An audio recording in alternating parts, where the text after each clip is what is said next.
ఏం జరిగింది అమ్ములు?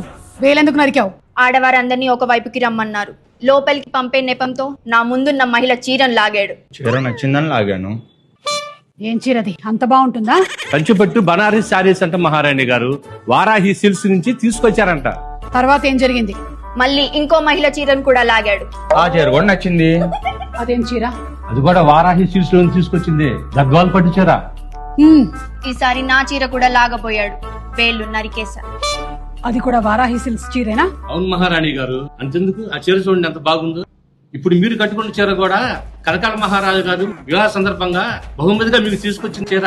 అది కూడా వారాహి సిల్క్స్ నుంచే తీసుకొచ్చారు. ఓహో, వారాహి సిల్క్స్ లో సారీస్ అంత బాగుంటాయా? అయినా సరే, అది ఫ్యాన్సీ సారీస్ అయినా పట్టు సారీస్ అయినా, అది ఎంత బాగున్నా, అది వారాహి సిల్క్స్ లో ఉండేటువంటి చీరలైనా, ఆడదాని ఒంటి మీద ఉన్నప్పుడు లాగితే నరకాల్సింది వేలు కాదు, తల.